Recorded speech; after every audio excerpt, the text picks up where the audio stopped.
မင်္ဂလာပါရှင်ဒီနေ့မှာတော့ဝါသနာလေးတွေကိုဂျပန်လိုပြောပြပေးပါမယ်နော်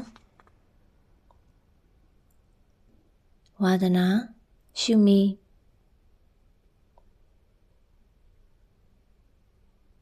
ဒုက္ခရှောစာဖတ်ခြင်းဟွန်းကိုရောမှုခုတုစာဖတ်ခြင်းအေခါခံရှောရုပ်ရှင်ကြည့်ခြင်းအေကာကိုမီရုခုတုရုပ်ရှင်ကြည့်ခြင်းအွန်ကာကူကိုခိခုခုတုတခြင်းဂီတနားထောင်ခြင်းလျော်ရိချက်ပြုတ်ခြင်း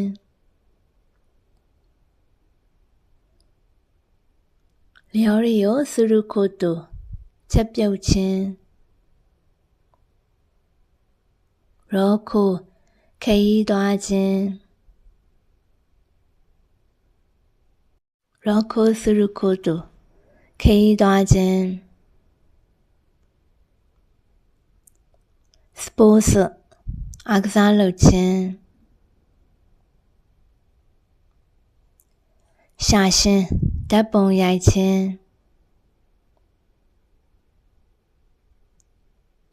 ရှာရှင်ကိုဒုရုခုတုဓာတ်ပုံရိုက်ခြင်းခဲမှု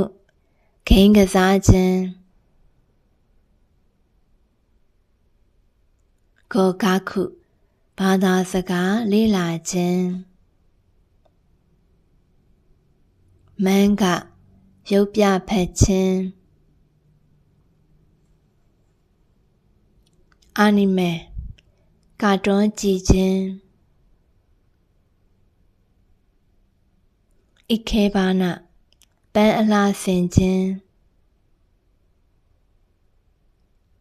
ရှောရူစာလုံးအလှရေးခြင်း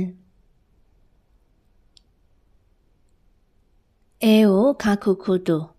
ပကြီးရေးဆွဲခြင်းမုနောစုကုရိလက်မှုပညာတိုးဂိတ်မြေအိုးလုပ်ငန်းပကံလုပ်ငန်းဂါခီကိုအန်ဆိုစုရုခုတုဒုရိယာတိခတ်ခြင်းဂျောဂင်ဂုလမ်းလျှောက်ပြေးခြင်းဟာရှိရုခုတုပြေးခြင်းတူဇန်တောင်တက်ခြင်း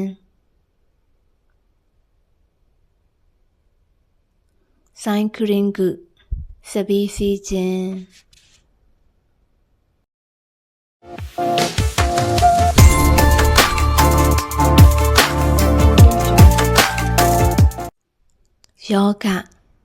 ယောဂကျင့်ခြင်း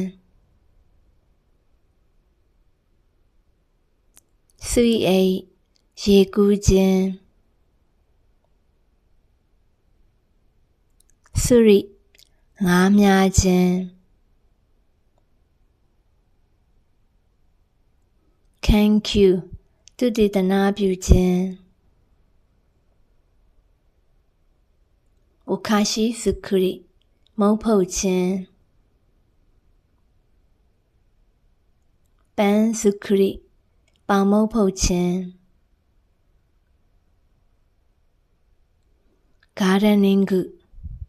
ဥယျာဉ်စိုက်ပျိုးခြင်းပက်တိုနောဆေဝအိမ်မွေးတိရစ္ဆာန်ပြုစုဆောင်ရှောက်ခြင်းဒန်းစုကာခြင်း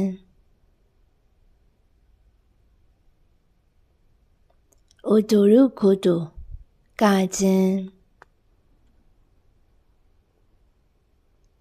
ပူရိုဂရာမင်ဂုပရိုဂရမ်ရေးဆွဲခြင်းဝက်ဘ်ဒီဇိုင်းဝက်ဘ်ဆိုက်ဒီဇိုင်းရေးဆွဲခြင်းအပူရိခိုင်ဟာဆ application ဖန်တီးတည်ထွင်ခြင်းဂဲမှုစေစာခုဂိမ်းဖန်တီးခြင်း PC ဂျီစာခုကွန်ပျူတာကိုယ်တိုင်တက်ဆင်ပြုလုပ်ခြင်း Data ဘွန်ဆဲခိ Data ခွဲခြမ်းစိတ်ဖြာခြင်းရှုမီဝါနန်ဒက်စကဝါဒနာကဘာဖြစ်ပါသလဲ